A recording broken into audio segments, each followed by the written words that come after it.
Hello there, a very happy new year and welcome to the first Sporting Talking Sheffield of a Thursday night here on Sheffield Live TV of 2016. We've got so much to look forward to this year, not least this weekend, a really big weekend of football, as no doubt you know, the FA Cup third round. One of the biggest ties, Sheffield United visiting Manchester United at Old Trafford, and who better to have in this studio as a first guest of 2016 than a man who has some real history against Manchester United. A good luck talisman, if ever there was one for the Blades this weekend.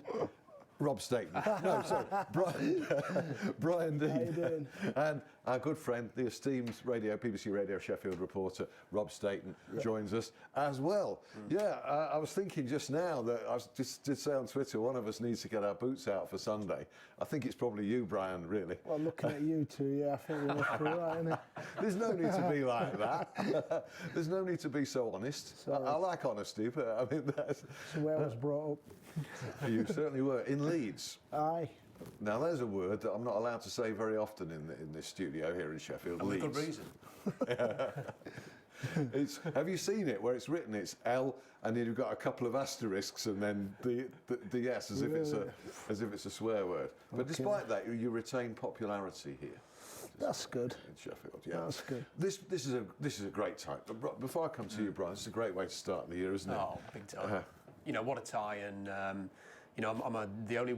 Is it a bit daft to wonder whether United can win this game? Because United are, you know, they're in a horrible run, aren't they? There's a pressure on Louis van Gaal.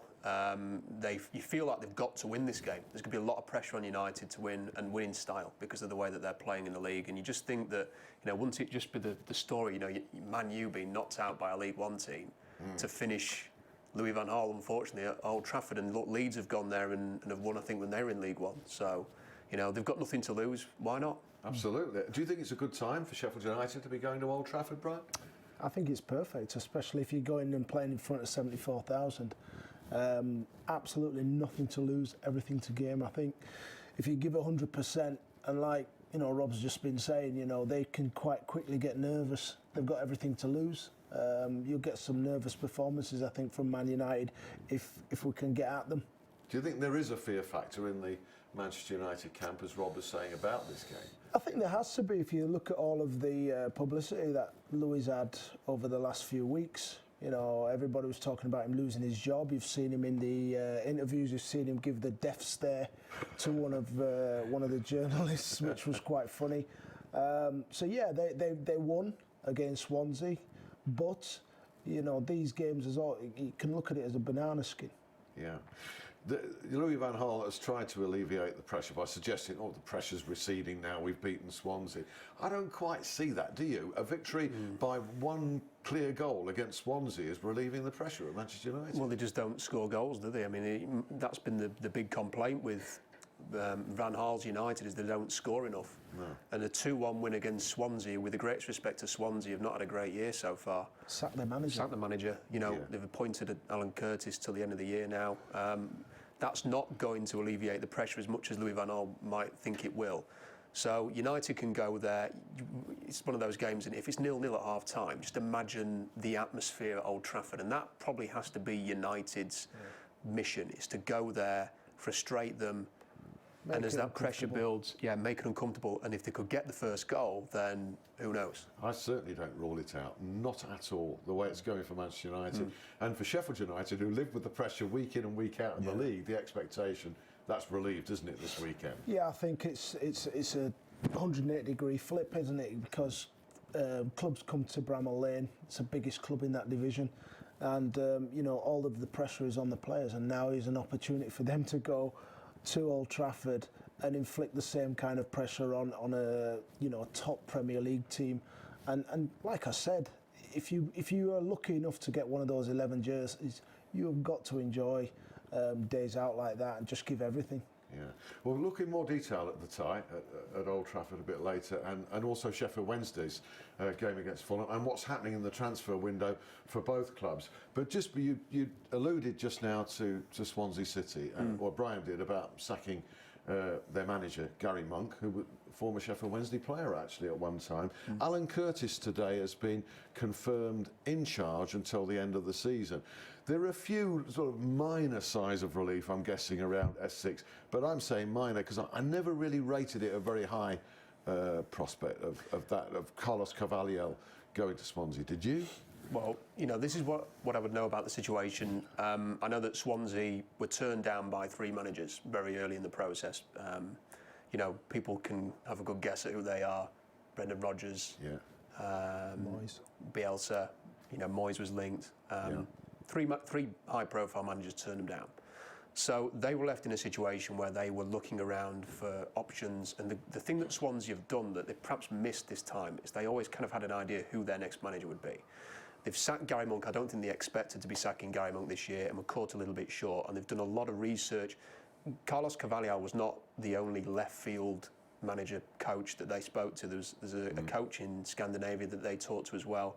And they put the feelers out, what would cost to bring a coach in, find out their situation, their circumstances, and learn a little bit more. Now, they did do the homework on Carlos Carvalhal, and rightly so, given the job that he's done at Sheffield Wednesday. But whether or not it was realistic that they were going to appoint him now, I don't think so. But if Sheffield Wednesday keep performing, and they've only appointed Curtis until the end of the season, if Wednesday got in the playoffs, for example, if they continue to do their homework on various coaches, including Carvalhal, it wouldn't be a huge shock if they retain some interest there. Yeah, I mean, it's flattering to him that there is some interest, so I don't doubt that there is. Would he swap Sheffield Wednesday, really going places, for Swansea City, who realistically are only looking to retain their Premier League status? Well, it's a big question, because if Wednesday were in the Championship next year and Swansea were in the Premier League, I know that fans like to think that, coaches and players will retain that bond and will stay loyal, but, it's like anybody. If you're offered the chance of a promotion, which is ultimately what it is, and a chance to coach in the Premier League, which is something I'm sure he'd love to do, then it becomes a very difficult decision. But having said that, I spoke to Carvalhal today. He's very happy at Wednesday, very settled. I think they've got a good thing there. They've got money behind them. And if Wednesday get to the Premier League, there is an argument that they might be able to achieve more potentially than Swansea long term, even though we say that Swansea have been in Europe, they've won the League Cup. So, if Wednesday could get there, though, there's the history behind the club, there's the attraction of Hillsborough, which might make it a more attractive proposition. If Wednesday's still in the Championship and the interest lingers, there's a time for everything, Brian. I mean, you left Sheffield United to go to Leeds at a time when you felt you had to do it for the sake of your career. And you could understand, couldn't you, a manager thinking, is an opportunity to go to the Premier League ever going to come at another time if I turn this one down? So, yeah, I mean, you've seen what it's like. You might be five, 6 games down the road, and Wednesday haven't won, and people might be calling for his head. So you have to bear that in mind when these decisions come along. Yeah. Because there is a honeymoon period, and this season he's enjoying that popularity, and quite rightly so, for the football, for the team and the spirit that he's put it together. But a second season is going to be an entirely different proposition, isn't it? Where it is going to be expected. This year, okay, around the fringes, acceptable. Next year, wouldn't be, would it? I think that a lot of right-thinking fans will understand he's done a marvellous job so far, and that Wednesday are 6 months, 7 months into a major project. But when you know what Twitter's like, Alan, and after they lost to Middlesbrough, I noticed there were fans that were sending, Carlos is very active on Twitter, of course, were sending him abuse, swearing at him. And I couldn't believe it. And this is the raised expectation at Wednesday now. So you're right.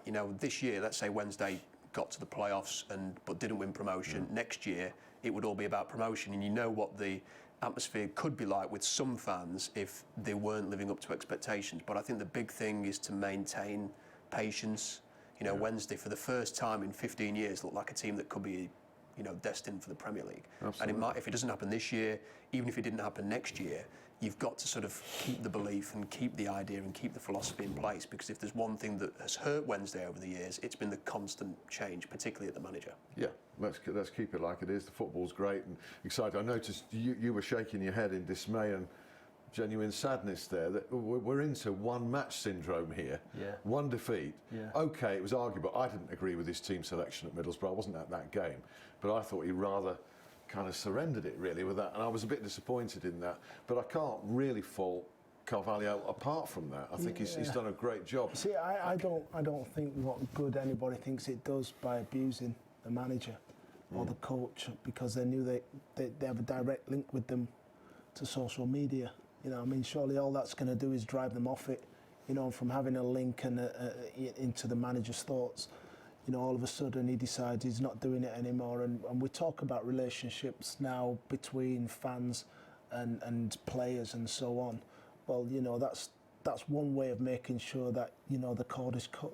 Yeah. I mean, it's abusing a privilege in a way. If you're the manager or a chairman, as in the case of Jim Phipps. Yeah. Jim Phipps is out there, isn't he? Yeah. He takes it very well. That's right. You know, but it is a dangerous game. I mean, I go on Twitter now and again, but I haven't got my account on my phone anymore. But you know, it's one of those situations where, you know, some of the abuse, when it's personal, can get to you. You know, so if you don't like that, the best thing is to stay away from it. Does it vary from on-field abuse? I don't know whether you suffered from that anywhere. I mean, in your career, you had 9 clubs, I think, at home and abroad. Yeah. I don't know whether you got that kind of treatment, but you were mostly popular, certainly around here. Yeah, but I got. But how does it differ from on-field abuse, where you're playing, getting it on social media? Well, I think I'd take it more personal on social media, because I think if you're in the arena, I think to a degree it's game, because you're out there. You know, if you're having a poor game, you know, and the fans want to have a go at you, that's fine. You know, it might act as, you know, a way of getting you back into the game. But I think once you come away from that, and you're abusing people away from there, you know, they have families and all of this. It's, you know, it's a sport at the end of the day. It's surprising, Rob, just how many players and particularly managers are now on Twitter with an account on there. They must look. I mean, some of them say they never look at the notifications. I know that Nigel Adkins says he never looks to see what people are saying, but they must surely. Well, occasionally. you know, that notification button, Alan, is like it's like a don't press button. You've got to press it. I mean, there's been a number of times when I've got on my own account and it says 20+ replies, and you think, I really don't want to look at what this says, but you can't help. You have a look, and you know, I think that journalists get as much abuse as anybody on Twitter. You know, without wanting to play my smallest violin for the journalist industry, but you know, it's harsh, and there's that great link there between a coach and fans, and you know, rival fans. You can't really say much about them, and I know that the vast majority, probably 99% of the Wednesday fans, are brilliant with Carlos Carvalho on Twitter. But there's always that 1%, and if you have thousands and thousands of followers, 1% is a lot of people. It certainly is, and they make the most noise as well, don't they? Yeah, they certainly do. Manchester United and team selection this weekend. Let's just go back to the Old Trafford game a minute. Do you see them making many changes for this game, Brian, or do you think they'll think that this is such a symbolically important game? I think they'll play a strong team. They have to, because if they go out. Again, the managers at the moment, when you're in a situation like Louis van Gaal's in, you know, it's game by game. So if he loses that game, and then he goes into a league game, he's under a lot of pressure. So I would think, from his point of view, he's going to play strongest team. He'd be a fool to, in my opinion, not play strongest team. Just losing that game could be a sacking scenario. Exactly. Do you not think? Yeah. It's hard to imagine him surviving it. I mean, given the pressure that's on there, given this sort of lingering presence of Jose Mourinho. Everybody expects that he's going to come in at some point, and it looks like the people who run Manchester United are determined to stick with Louis van Gaal and have said as much to the national media. But you know, there comes a point when the pressure is too much, and losing to Sheffield United of League One in the FA Cup third round at Old Trafford in front of all the fans at Old Trafford, you would think that would just increase it to a point where even they would feel like we've got to make a change. But I mean, even this week we've had Adidas who pump, how much is it, 700 million into Man United over 7 years or something. You know, their directors and CEOs are having a go at the way how the football is at Old Trafford. So, I mean, that's going to be a commercial blow to them. You know, they have a duty to sponsors like Adidas who are putting £100 million a year into the club to make sure that at least, you know, it's different if you're playing against a Manchester City or a Chelsea. You know, that's a game you're expected that, you know, you can flip a coin on. But in this situation, you know, if you put out a weakened team, it's negligent, isn't it? Yeah. Hey, some Sheffield United supporters might want them not to make changes anyway, because the first choice 11 ain't doing great, is it? Yeah, exactly. Apart from that Swansea game, I mean, you've got to fancy you're in with a shout against the first choice. Let's hope that Wayne Rooney plays, because he's had a terrible year. So I was going to ask you about that. Rooney to play, what do you think? I think he'll play, because I think the manager will look at him and think that he's one of the players who have got a bit of character. And these are times where you need characters. Right. Because they're not going to generate very much support from their own supporters at Old Trafford, vast crowd though it is, if things aren't going well. If Sheffield United make a good start to that game, yeah, absolutely, they're going to have a big advantage in the restless nature of the the I'm sure. Are you going there, Rob, by the way? No, I'm not. No, I'm being entertained by Steve Evans against Neil Redfern Part 2, or better known as Leeds against Rotherham. But you know, I'm fingers crossed there's a replay, maybe at Bramall Lane, and that'll be unmissable. So I'm sure we'll all be at that one. Yeah, Steve Evans versus Neil Redfern. Like it or not, that's the billing. Yeah. Never mind Leeds and Rotherham. You know, I don't think either manager would want it to be billed that way, and I think they would both try and play it down. But you know, anybody who's, you know, and the media and the fans, they're going there thinking this is two guys who used to coach the other team, you know, desperately wanting to get through in the FA Cup. Do they hate each other? No. It's just a pantomime act, is it? I think they've actually had a very good relationship until very recently, and then, you know, Steve and Neil have said various things in a couple of press conferences. I think if after the game Steve invites Neil into his office for a beer or a glass of wine or a cup of tea or whatever it is that they drink, I'm sure that they'll enjoy that together. All right, okay, that's an interesting insight. So you're at that one. I'm at Hillsborough for Sky for Sheffield Wednesday Fulham, which we'll talk about in the second half of the show. Stuart Gray coming back, and I'm sure that he is going to get great acclaim on the touchline. Yeah, I'm sure he is, surely. Yeah, people appreciate the job he's done. I wrote today that I thought it was unfair that these comparisons keep being made between Carlos Carvalhal and Stuart Gray, because it's an entirely different scenario. Not least, it's a stronger championship this year. Do you not think? Absolutely, yeah. I mean, it's two completely different jobs, two completely different budgets, a different playing surface at Hillsborough, which can't be underestimated, and, like you say, a much tougher championship, I think, Yeah. So, Brian, we're going to go back in history as well.